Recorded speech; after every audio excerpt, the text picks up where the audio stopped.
स्वागत है आपका एक बार फिर से आपके YouTube channel Admerit by Sonu sir में। आइए, जो अधूरा यानी कि भौतिकी की जो हम लोग ऑब्जेक्टिव देख रहे थे, उसमें प्रकाश के प्रवर्तन और अपवर्तन चैप्टर के प्रमुख क्वेश्चनों के बारे में चर्चा किया गया था।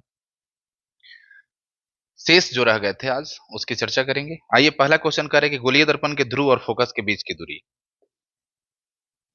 ध्रुव और फोकस के बीच की दूरी,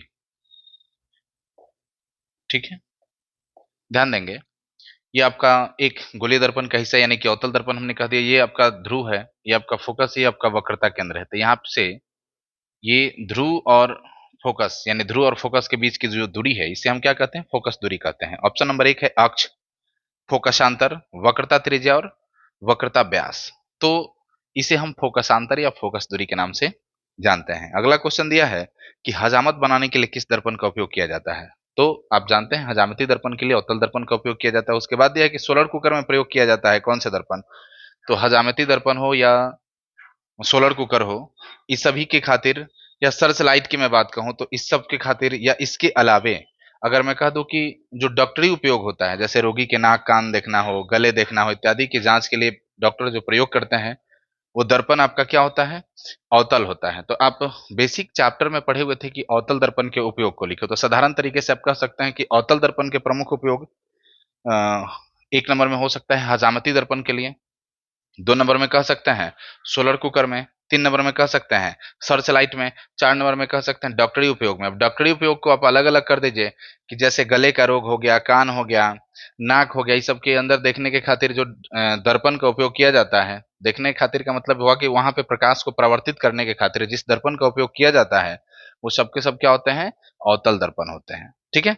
अगला क्वेश्चन है कि उत्तल लेंस में बना प्रतिबिंब होता है।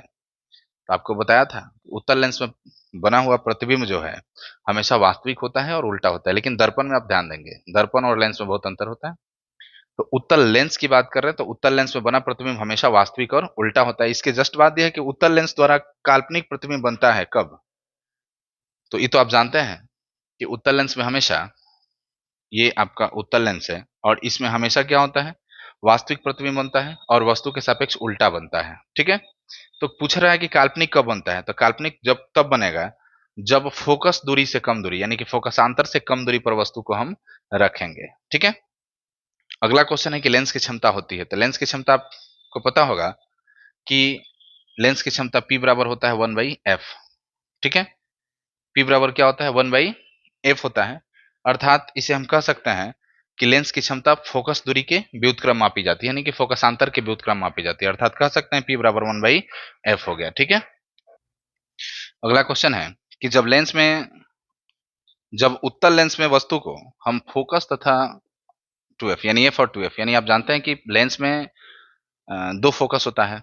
तो प्रथम और द्वितीय फोकस के जब बीच में वस्तु को रखेंगे तो उसके द्वारा बना हुआ प्रतिबिंब कैसा होगा। तो आप उत्तल लेंस के बारे में पहले से जानते हैं कि दोनों टाइप के प्रतिबिंब बनते हैं, और वास्तविक भी बनते हैं और काल्पनिक भी बनते हैं, ठीक है?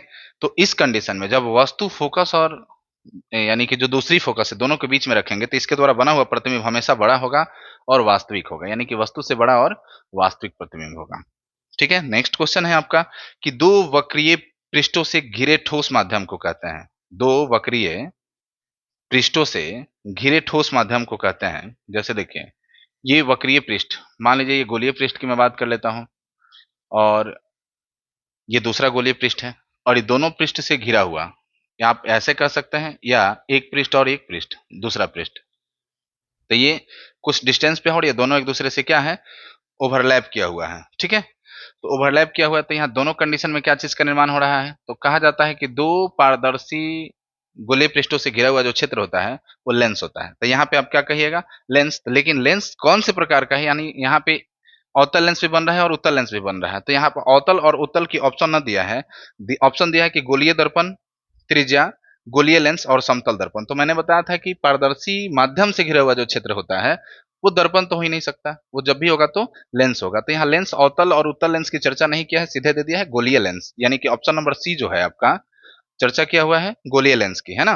तो आपका सही उत्तर हो जाएगा गोलीय लेंस। प्रश्न एक बार फिर से सुन लेंगे कि दो वक्रीय पृष्ठों से घिरे ठोस माध्यम, दो वक्रीय पृष्ठों से घिरे ठोस माध्यम को कहते हैं, ऑप्शन नंबर 1 में है गोलीय दर्पण, बी में है त्रिज्या, सी में है गोलीय लेंस और डी में है समतल दर्पण। तो इसका सही उत्तर हो जाएगा गोलीय लेंस। ठीक है, देखते हैं नेक्स्ट क्वेश्चन को। नेक्स्ट क्वेश्चन दिया हुआ है कि उत्तल लेंस द्वारा प्रकाश की किरणें, उत्तल लेंस की द्वारा प्रकाश की किरणें, जैसे उत्तल लेंस जो होता है, अभी मैंने चर्चा किया था कि मुख अक्ष के समानांतर आ रही प्रकाश की किरण लेंस यानी उत्तल लेंस से अपवर्तन के बाद एक बिंदु पर मिल जाती है। एक बिंदु पर मिल जाने की घटना को हम लोग अभिसरण यानी अभिसारी कहेंगे। तो इसका ऑप्शन दिया हुआ है, अभिसारित होती है, अपसारित होती है, समांतर प्रकाश पुंज में बदल जाती है और कभी अपसारी होती है तो कभी अभिसारी होती है। आप ध्यान देंगे कि चाहे लेंस हो या दर्पण, उससे होकर आने वाली प्रकाश की किरणें यानी सिंगल में जब हो तो दोनों घटनाएं एक साथ नहीं होगी, यानी कि अपसरित और अभिसारित एक साथ नहीं हो सकती है, या तो अभिसारी होगी या अपसारी होगी या समानांतर कह सकते हैं। ठीक है, तो लेंस में यहां चर्चा किया हुआ है उत्तल लेंस, उत्तल लेंस द्वारा प्रकाश की किरणें। तो उत्तल लेंस के द्वारा आने वाली प्रकाश की किरणें अर्थात मुख्य अक्ष के समानांतर आ रही प्रकाश की किरणें उत्तल लेंस से अपवर्तन के बाद एक बिंदु पर एकत्रित हो जाती है, अर्थात कहेंगे कि अभिसरित हो जाती है। ठीक है, तो ऑप्शन नंबर 1 है अभिसारित होती है, अपसारित होती है, समांतर प्रकाश पुंज में बदल जाती है और कभी अपसारित कभी अभिसारित होती है। तो ये ऑप्शन नंबर 1 यानी कि सीधे कह देंगे अभिसारित होती है। नेक्स्ट क्वेश्चन है कि अवतल लेंस द्वारा केवल अभिसारी प्रतिबिंब बनते हैं। ठीक है, ये ध्यान रखेंगे। अगला क्वेश्चन है कि गोलीय लेंस के लिए फोकस दूरी f, ध्यान रखेंगे फोकस दूरी f हो गया, वस्तु की दूरी को हमने u मान लिया, अब प्रतिबिंब की दूरी को f भी मान लिया। फोकस दूरी, वस्तु दूरी और प्रतिबिंब दूरी। अब पूछ रहा है कि इसके बीच क्या संबंध होगा। ठीक है, तो लेंस के बारे में मैंने बताया था कि u v f में क्या संबंध होता है, तो 1/v minus 1/u equal to 1/f होता है। ध्यान रखेंगे ये लेंस के लिए है। अगर यही दर्पण की बात कही जाए तो यहाँ पे हो जाता है 1/v plus 1/u equal to 1/f। ठीक है, तो ये दर्पण के लिए होता है और ये किसके लिए होता है, लेंस के लिए। तो आपके प्रश्न में लेंस की चर्चा किया गया है, अर्थात लेंस में क्या होता है u v f में संबंध, तो 1/v माइनस 1/u बराबर 1/f। आप ऑप्शन देखेंगे कि 1/v प्लस 1/u बराबर 1/f, ये दूसरा ऑप्शन दिया है कि 1/v माइनस 1/u बराबर 1/f। तीसरा ऑप्शन दिया है माइनस 1/v प्लस 1/u बराबर 1/f और चौथा में दिया है कि 1/v प्लस 1/u बराबर माइनस 1/f। तो आप जानते होंगे कि तो माइनस 1/f होगा नहीं, आपका सही उत्तर क्या होगा, तो 1/v माइनस 1/u बराबर 1/f। ठीक है, अगला क्वेश्चन दिया हुआ है कि एक अवतल दर्पण की फोकस दूरी 10 सेंटीमीटर है। अवतल दर्पण की फोकस दूरी कितनी है, तो 10 सेंटीमीटर है और उसकी वक्रता त्रिज्या क्या होगी। तो आप जानते होंगे कि अवतल दर्पण में फोकस और वक्रता त्रिज्या सब बाईं ओर यानी दोनों माइनस में होता है। खैर उसकी चर्चा नहीं करनी है हमें, बस f दिया हुआ है और हमें r निकालना है। तो f और r के बीच में क्या संबंध होता है, तो r बराबर होता है 2f। तो चूंकि f का मान क्या दिया है, 10 दिया है, तो 2 इंटू 10 यानी कि क्या हो जाएगा 20। तो r का मान क्या, वक्रता त्रिज्या का मान क्या हो जाएगा 20। अगर मीटर में है तो मीटर में, सेंटीमीटर में होगा तो सेंटीमीटर में। ठीक है, फिर से एक बार देख लेते हैं। किसी अवतल दर्पण की फोकस दूरी 10 सेंटीमीटर है तो उसकी वक्रता त्रिज्या ज्ञात करनी है। तो आप जानते हैं पहले से कि वक्रता त्रिज्या r बराबर क्या होता है, 2f होता है। तो 2 जो कितने f के बदले में आपका मान जो है 10 सेंटीमीटर पुट हो गया, 10 सेंटीमीटर है तो उसकी वक्रता त्रिज्या क्या हो जाएगी 20 सेंटीमीटर हो जाएगी। ठीक है, नेक्स्ट क्वेश्चन दिया है कि एक गोलीय दर्पण की वक्रता त्रिज्या 28 सेंटीमीटर है। एक गोलीय दर्पण की वक्रता त्रिज्या यानी कि r बराबर दिया है 28 सेंटीमीटर, तो कह रहा है कि उसकी फोकस दूरी क्या होगी। ठीक है, तो उसकी फोकस दूरी क्या होगी, तो आप जानते हैं कि f बराबर क्या होता है r बटा 2। ये सूत्र तो पहले से जानते हैं आप। तो r का मान क्या दिया है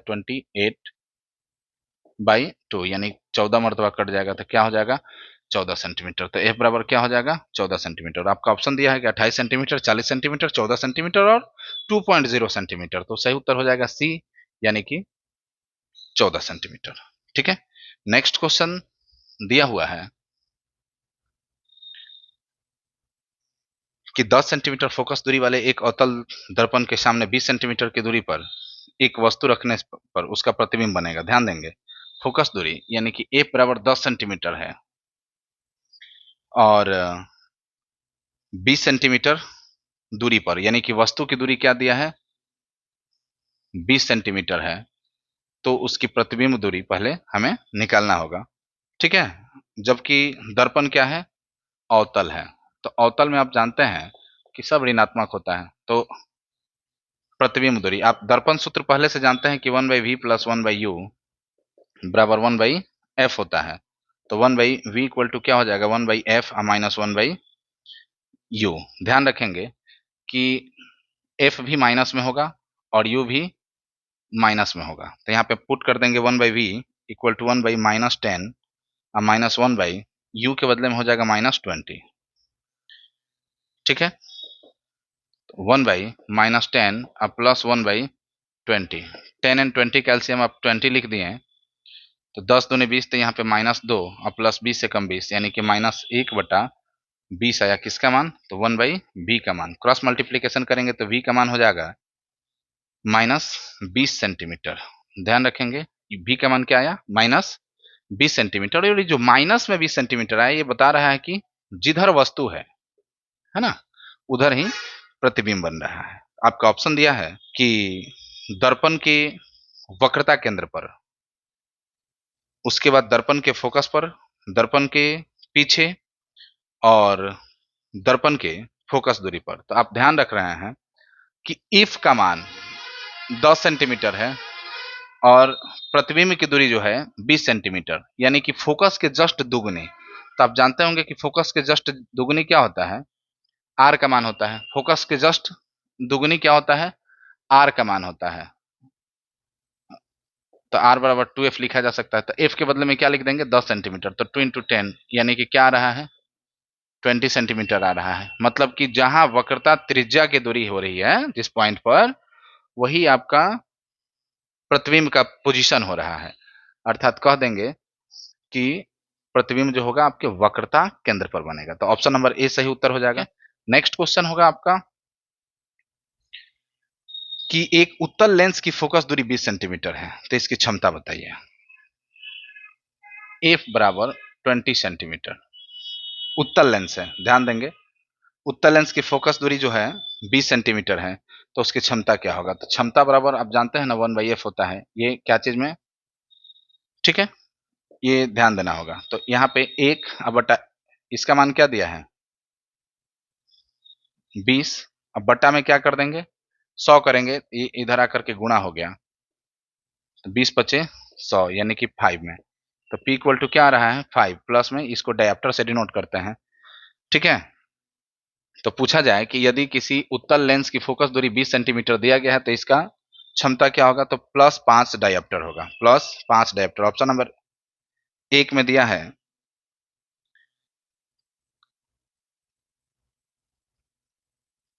0.5, प्लस में बी में दिया है -0.5, सी में दिया है 5.0 प्लस में, और डी में दिया है माइनस में 5.0 डायप्टर। तो सही उत्तर आपका सी वाला हो जाएगा ना, प्लस में 5 डायप्टर। अगला दिया है सेम ऐसा ही क्वेश्चन कि एक लेंस की क्षमता -5 डायप्टर है। ध्यान रखेंगे क्षमता यानी कि P का वैल्यू,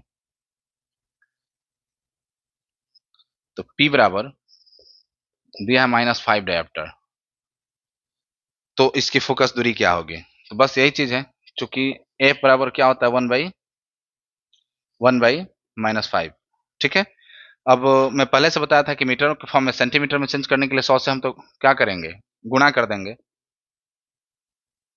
गुणा कर देंगे 100 से, तो ये कट जाएगा 20 मरतबा यानी -20। तो F बराबर क्या आ गया -20 सेंटीमीटर, ठीक है। तो ऑप्शन क्वेश्चन दिया हुआ है कि यदि किसी लेंस की क्षमता -5 डायप्टर है, उसकी फोकस दूरी बताइए। तो उसकी फोकस दूरी बराबर क्या हो जाएगा -20 सेंटीमीटर, क्या हो जाएगा -20 सेंटीमीटर, ठीक है। अगला क्वेश्चन दिया है कि लेंस की क्षमता 4 डायप्टर है, तो क्या इसके बारे में बता, बस लेंस की क्षमता 5 के बदले में क्या लगा देना है 4 लगा देना है। खैर नेक्स्ट क्वेश्चन दिया है कि आवर्धन का ऐसा ही मात्रक। तो आवर्धन के बारे में आप पहले से जानते हैं कि प्रतिबिंब की ऊंचाई और वस्तु की ऊंचाई की जो अनुपात होती है उसे हम क्या कहते हैं, आवर्धन कहते हैं, ठीक है। तो प्रतिबिंब जो है आपका वो भी अगर सेंटीमीटर में दिया है, ये भी आपका सेंटीमीटर में दिया है, चाहे ये मीटर में दिया, ये भी मीटर में दिया हुआ है, तो metre metre centimetre centimetre cancel हो जा रहा है, यहाँ पे कोई यूनिट बच ही नहीं रहा। जबकि ऑप्शन दिया है ए में मीटर, बी में दिया है 1/मीटर, सी में दिया है 1/मीटर स्क्वायर और डी में दिया है none of these, none of these. ठीक है, तो ना तो मीटर होगा, ना तो 1/मीटर, ना तो 1/मीटर स्क्वायर, बल्कि सही उत्तर क्या हो जाएगा, नॉन ऑफ दीज हो जाएगा इसमें। कि प्रकाश तरंग का उदाहरण है, ए में है ध्वनि तरंग, बी में है विद्युत चुंबकीय तरंग और सी में है परावैगनी परावैगनी तरंग और डी में है इनमें से कोई नहीं। ठीक है, तो ध्वनि तरंग तो होगा नहीं, प्रकाश क्या होता है, विद्युत चुंबकीय तरंग होता है, और परावैगनी तरंग न कह के इसको किरण के रूप में कह देते हैं, क्योंकि प्रकाश में परावैगनी किरण भी होता है। बल्कि तरंग की बात हो रही है तो प्रकाश को हम क्या कहेंगे, विद्युत चुंबकीय तरंग कहेंगे। ठीक है, अगला क्वेश्चन है कि कौन सा लेंस अभिसारी लेंस भी कहलाता है। अभी आपको बताया था लेंस, जिनसे होकर जाने वाली प्रकाश की किरणें, यानी कि अपवर्तित होने वाली प्रकाश की किरणें एक बिंदु पर एकत्रित हो रही है, तो एक बिंदु पर एकत्रित हो रही है तो उसे अभिसारी कहेंगे, और फैल जा रही है तो उसे क्या कहेंगे, अपसारी। तो अपसारी फैलने का मतलब, एकत्रित होने का मतलब मैं पहले से बता चुका हूं कि उत्तल लेंस से होकर जाने वाली प्रकाश की किरणें, उत्तल लेंस से होकर जाने वाली प्रकाश की किरणें एकत्रित होती है, यानी कि अभिसरित होती है, और अवतल लेंस से होकर जाने वाली प्रकाश की किरणें फैल जाती है। ठीक है, फैल जाती है। ठीक है, तो फैल जाना मतलब अपसरित होना। तो पूछा जाए कि अपसारी किससे होती है, तो उत्तल से तो होगा नहीं, तो कौन सा सही उत्तर हो जाएगा आपका, अवतल लेंस। तो ऑप्शन नंबर 1 दिया है कि अवतल लेंस, 2 नंबर में दिया है उत्तल लेंस, 3 नंबर में अवतल एवं उत्तल दोनों, और 4 नंबर में दिया है इनमें से कोई नहीं। तो सही उत्तर हो जाएगा आपका अवतल लेंस। ठीक है, नेक्स्ट क्वेश्चन दिया है कि गोलीय दर्पण के परावर्तक पृष्ठ की वृत्ताकार सीमा रेखा का व्यास कहलाता है। ध्यान देंगे, गोलीय दर्पण के परावर्तक पृष्ठ है ना, गोलीय दर्पण के परावर्तक पृष्ठ की वृत्ताकार सीमा रेखा का व्यास, वृत्ताकार सीमा रेखा का व्यास क्या कहलाता है। तो गोलीय दर्पण में कोई भी दर्पण, यहाँ पे हमने अवतल की बात कर लेता हूं, पूरा 50% पे ये नहीं है, ये आपका ध्रुव हो गया, ये आपका फोकस हो गया, और ये आपका वक्रता केंद्र हो गया। तो वृत्ताकार जो भाग है ना, इसके सीधा जो सीमा रेखा का व्यास मापेंगे, सीमा रेखा का व्यास यानी कि यह है ना, इसको क्या कहेंगे, तो ये दर्पण का द्वारक कहलाता है। क्या कहलाता है, द्वारक।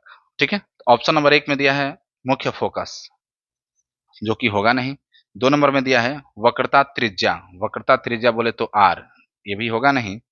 और मुख्य अक्ष यानी प्रिंसिपल एक्सिस, जिसको हम लोग पीसी लिखते हैं, ये भी होगा नहीं। और चौथा दिया है गोलीय दर्पण का द्वारक, तो आपका सही उत्तर क्या हो जाएगा, गोलीय दर्पण का द्वारक।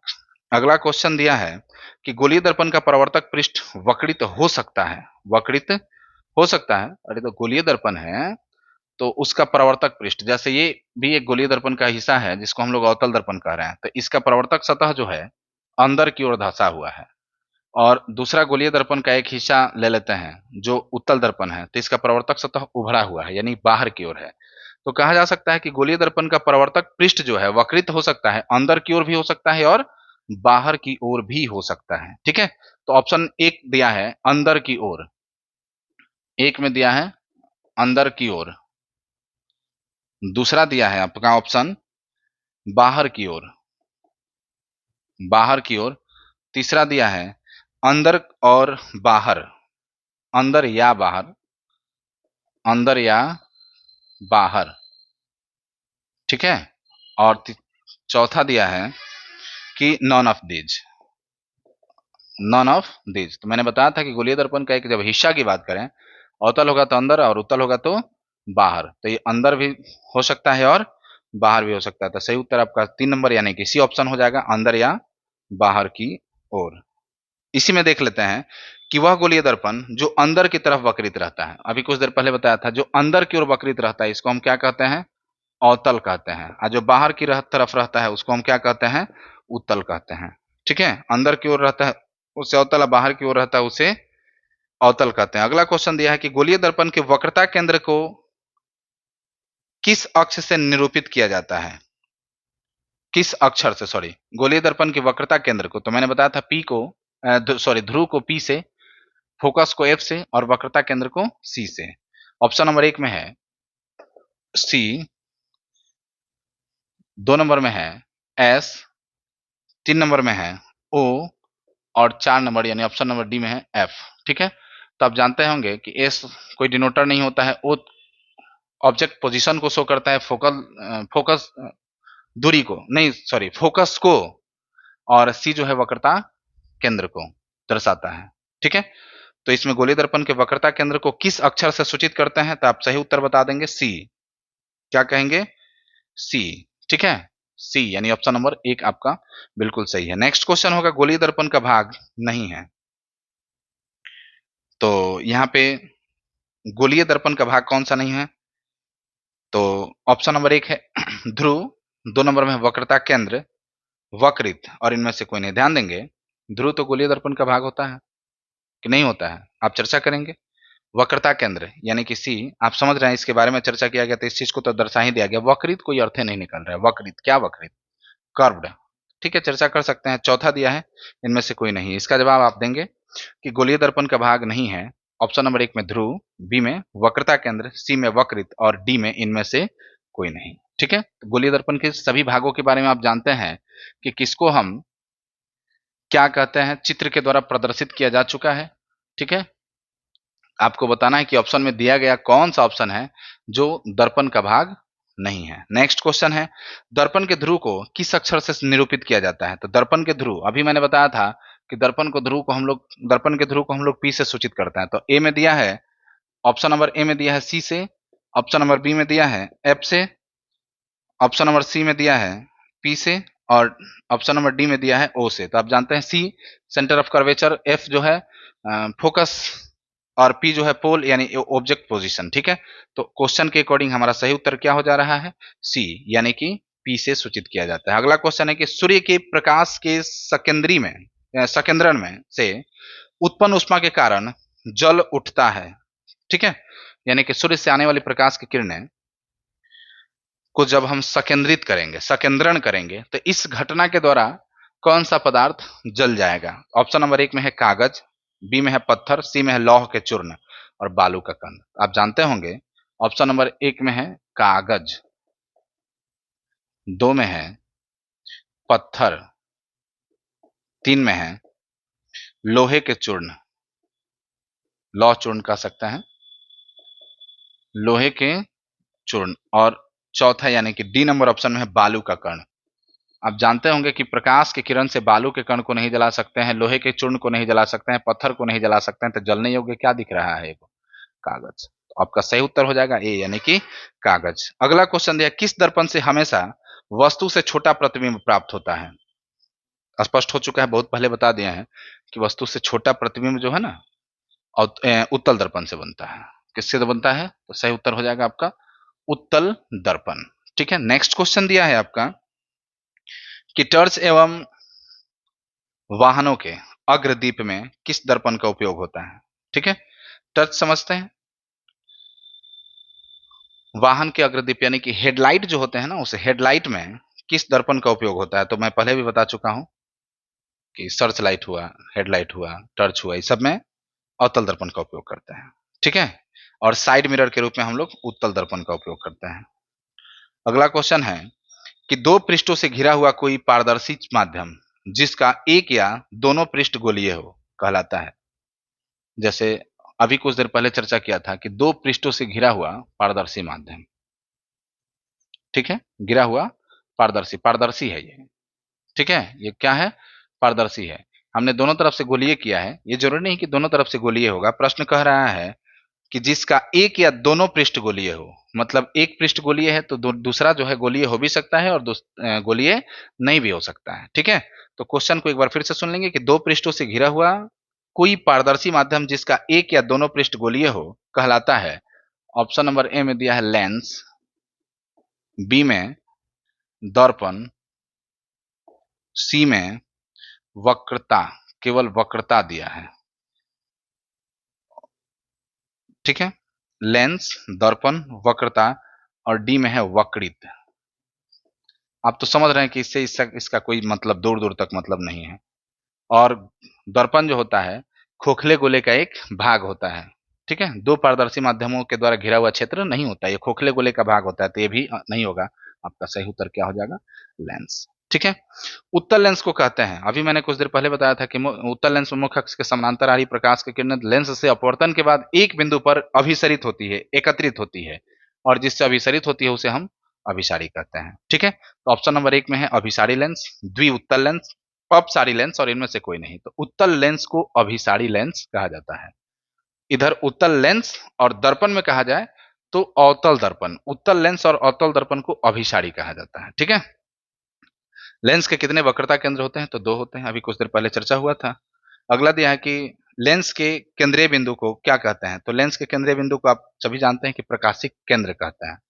लेंस के केंद्रीय बिंदु को क्या कहते हैं? प्रकाशिक केंद्र। और जैसे दर्पण में सभी दूरियां हम ध्रुव से मापते हैं, वैसा ही लेंस में प्रकाशिक केंद्र के द्वारा मापा जाता है। बाईं ओर हो तो माइनस और दाहिने हो तो प्लस, यानी ऋणात्मक और धनात्मक। पूछ रहा है कि लेंस में कितने फोकस होते हैं? तो 2 पृष्ठों से घिरा हुआ सतह है तो फोकस भी कितने हो जाएंगे? 2 हो जाएंगे। लेंस की क्षमता का ऐसा ही मात्रक क्या होता है? अभी चर्चा हुआ था, लेंस की क्षमता का ऐसा ही मात्रक डायप्टर होता है। अगला दिया उत्तल लेंस की क्षमता होती है, तो उत्तल लेंस की क्षमता के बारे में आप जानते होंगे कि हमेशा धनात्मक। अभी कुछ देर पहले चर्चा किया गया था कि प्लस में 5 एक का था, एक का +4 था, ऐसे करके कुछ ऑप्शन था।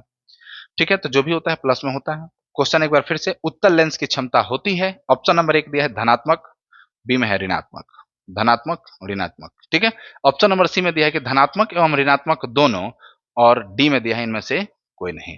तो आप जानते होंगे कि उत्तल लेंस का जो क्षमता होता है ना, हमेशा धनात्मक होता है। ऑप्शन नंबर ए सही है।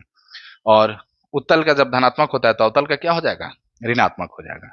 तो जस्ट बाद क्वेश्चन दिया है कि अवतल लेंस की क्षमता होती है, ए ऑप्शन में दिया है ऋणात्मक, बी में दिया है धनात्मक, ए एवं बी दोनों, ये सी का ऑप्शन है, और डी में दिया है कोई नहीं। तो आपका सही उत्तर हो जाएगा ए, यानी कि ऋणात्मक। एक बार फिर स्पष्ट कर लेंगे कि जो उत्तल लेंस होता है ना, उत्तल की क्षमता जो होती है ये धनात्मक, और अवतल कह देंगे यहीं पे, तो अवतल लेंस की जो क्षमता होती है ना वो ऋणात्मक होती है। ये ध्यान रखेंगे। ऑप्शन चाहे जितना नंबर में दिया गया हो आप अपने अकॉर्डिंग। ठीक है, अगला एक बहुत आसान क्वेश्चन दे दिया है कि प्रकाश गमन करता है। तो आप जानते होंगे कि प्रकाश के चलने के पथ तो किरण होता है, लेकिन चलता कैसे है? तो तिरछी चलेगा नहीं, टेढ़ी मेढ़ी रेखाओं में चलेगा नहीं, जब भी चलेगा तो सीधी रेखा में। तो ऑप्शन 1 में दिया है सीधी रेखा, 2 में दिया है तिरछी रेखा, 3 नंबर में दिया है टेढ़ी मेढ़ी, और डी में दिया है इनमें से कोई नहीं। ठीक है, तो तिरछी चलेगा नहीं, टेढ़ी मेढ़ी चलेगा नहीं, प्रकाश कहाँ चलता है जी? तो हमेशा सीधी रेखा में गमन करता है, सीधी रेखा में चलता है। ठीक है, नेक्स्ट क्वेश्चन है कि उत्तल दर्पण के सामने एक वस्तु को रखा गया है, तो इसकी प्रतिबिंब की प्रकृति कैसी होगी? अभी कुछ देर पहले चर्चा किया गया था कि उत्तल दर्पण द्वारा बना प्रतिबिंब काल्पनिक होता है। ठीक है, और अगला क्वेश्चन दिया है कि एक गोलीय दर्पण की वक्रता त्रिज्या 20 सेंटीमीटर है, तो उसकी फोकस दूरी कितनी होगी? बहुत बार बना, एक बार फिर से बना लेते हैं। इसकी फोकस दूरी ए बराबर, पूछ रहा है कि उसकी फोकस दूरी क्या है? ए बराबर what when R equal to 20 centimetre. आप जानते हैं सेंटीमीटर में दिया हुआ है क्या चीज का मान? आर का मान। तो आर और एफ में संबंध क्या होता है? तो एफ बराबर होता है आर बटा 2। यहाँ आर का मान क्या दिया है? 20। बाई क्या क्या हो जाएगा? 2 10 टाइम कट जा रहा है, क्या आया? 10 सेंटीमीटर। तो पूछा जाए कि यदि आर का मान 20 सेंटीमीटर है तो एफ का मान क्या होगा? तो एफ का मान क्या हो जाएगा? 10 सेंटीमीटर। ठीक है, ठीक है, तो आप देख रहे हैं कि उसमें एफ बराबर क्या आ गया? 10 सेंटीमीटर। ऑप्शन दिया है आपका एक नंबर में 10 सेंटीमीटर, बी में दिया है 20 सेंटीमीटर, आप जानते हैं सी में दिया है 25 सेंटीमीटर, और डी में दिया है नॉन ऑफ दिस। तो कितना आंसर आया आपका? 10 सेंटीमीटर। 10 सेंटीमीटर, यानी कि ऑप्शन नंबर 1 सही है। अगला दिया है क्वेश्चन, जिस वस्तु से प्रकाश निकलता है, शुरू में बताया गया था प्रकाश स्रोत क्या है? तो जो प्रकाश का उत्सर्जन करता है, यानी कि जिससे प्रकाश निकलता है ना, उसे प्रकाश स्रोत कहते हैं। तो इस परिभाषा के अकॉर्डिंग आप इससे स्पष्ट है कि जिस वस्तु से प्रकाश निकलता है उसे कहा जाता है? ऑप्शन नंबर 1 में दिया है प्रकाश स्रोत। दूसरा जो ऑप्शन है आपका दिया है किरण पुंज। ऑप्शन नंबर सी में दिया है दीप्तिमान वस्तु, यानी तीसरा जो है दीप्तिमान वस्तु, और डी में इनमें से सभी। ठीक है, डी में दिया है कि सभी। आप जानते हैं कि प्रकाश स्रोत क्या है? तो जिस वस्तु से प्रकाश का उत्सर्जन होता है, प्रकाश निकलता है, वो क्या कहलाता है? प्रकाश स्रोत कहलाता है। किरण पुंज, किरणों के समूह को किरण पुंज कहते हैं। दीप्तिमान का मतलब जो प्रकाश देता है वही चीज। ठीक है, तो दीप्तिमान, दीप्तिमान का मतलब हुआ जो प्रकाश देता है ना। और यहाँ सही उत्तर आपका क्या हो जाएगा? प्रकाश स्रोत। कहा जाता है कि प्रकाश स्रोत क्या है, तो आप बता देंगे कि जिस वस्तु से प्रकाश निकलता है, जो प्रकाश का उत्सर्जन करता है, ठीक है, वो प्रकाश स्रोत कहलाता है। और जो प्रकाश देता है वो क्या है? दीप्तिमान वस्तु है। ठीक है, नेक्स्ट क्वेश्चन हो जाएगा प्रकाश के किरणों के समूह को क्या कहते हैं? अभी जस्ट बताया कि प्रकाश के किरणों के समूह को हम क्या कहते हैं? किरण पुंज कहते हैं। तो क्वेश्चन दिया है कि ए में प्रकाश स्रोत, बी में दिया है किरण पुंज, सी में दिया है प्रदीप्त, और 4 में दिया है प्रकीर्णन। तो प्रदीप्त, प्रकीर्णन और प्रकाश स्रोत नहीं होगा, इसका सही उत्तर हो जाएगा किरण पुंज। नेक्स्ट क्वेश्चन दिया है कि प्रकाश के किरणों के पथ दर्शाने वाले चित्रों को क्या कहा जाता है? तब जानते हैं किरण आरेख। ठीक है, इसके चित्र को जो दर्शाता है उसे हम क्या कहते हैं? किरण आरेख कहते हैं। अगला क्वेश्चन, निम्नलिखित में से किसका अपवर्तनांक सबसे अधिक होता है? आप ध्यान रखेंगे कि इसका ऑप्शन बार बार बदल देता है और कई बार ऐसा प्रश्न पूछा गया है। ठीक है, तो इस पे ध्यान रखेंगे कि जितने पदार्थ दिए गए हैं जिसका घनत्व तो सबसे ज्यादा है उसी को कह दीजिएगा कि अपवर्तनांक ज्यादा है। ऑप्शन नंबर ए में दिया है वायु, बी में दिया है बर्फ, सी में दिया है कांच, और डी में दिया है हीरा। ठीक है, इसे ध्यान रखेंगे कि पदार्थ जो दिए गए हैं ऊपर नीचे हो सकते हैं, दूसरे पदार्थ हो सकते हैं। तो जब अपवर्तनांक सबसे ज्यादा निकालना होगा तो सबसे ज्यादा अपवर्तनांक निकालने के लिए ऐसे पदार्थों का इसमें से चयन करेंगे जिसका घनत्व सबसे ज्यादा है। तो हमें लग रहा है सबसे घनत्व कम है वायु का, उससे थोड़ा सा ज्यादा हो गया बर्फ का, फिर उससे ज्यादा हो गया कांच का, और सबसे ज्यादा किसका हो गया? हीरा का। तो आपका सही उत्तर क्या हो जाएगा? हीरा हो जाएगा। ठीक है, अगला क्वेश्चन दिया है कि निम्न में से किस लेंस की फोकस दूरी धनात्मक होती है? अभी कुछ देर पहले चर्चा किया गया था कि उत्तल लेंस की फोकस दूरी धनात्मक, चूंकि डायप्टर की बात यानी उसके क्षमता की बात किया था, तो क्षमता जो है ये हमेशा फोकस दूरी के व्युत्क्रम में मापी जाती है। तो फोकस दूरी में के व्युत्क्रम मापने का मतलब ये धनात्मक तब होता है जब फोकस दूरी धनात्मक होती है, अर्थात एफ का मान जब पॉजिटिव होगा तो पी का मान भी क्या होगा? पॉजिटिव होगा। तो कौन से लेंस के लिए लागू होता है ये? तो उत्तल के लिए। यही ऋणात्मक होता है किसके लिए? तो अवतल के लिए। ठीक है, आपका अंतिम क्वेश्चन दिया है कि किसी लेंस द्वारा उत्पन्न आवर्धन का एसआई मात्रक। अभी जस्ट हम लोग चर्चा किए थे कि एसआई मात्रक जो होता है आवर्धन का नहीं होता है, उसको मात्रक विहीन कह सकते हैं। कारण कि अगर ऊंचाई के दृष्टिकोण से देखिए, आवर्धन जो होता है प्रतिबिंब की ऊंचाई बटा वस्तु की ऊंचाई, या दूरी के हिसाब से देखिए तो माइनस में ऊपर प्रतिबिंब की दूरी और नीचे वस्तु की दूरी, ये सेंटीमीटर हो मीटर हो जो भी कुछ है, दोनों का यूनिट तो लगभग बराबर होगा। तो दोनों के यूनिट से यूनिट तो कट जा रहे हैं, यहाँ पे कोई मात्रक बच ही नहीं रहा है। अर्थात हमेशा कहा जाता है कि किसी लेंस द्वारा उत्पन्न आवर्धन का एसआई मात्रक जो है वो मात्रक विहीन होता है। ठीक है, इसमें कोई मात्रक नहीं होता है। ठीक है, चलिए बहुत बहुत धन्यवाद।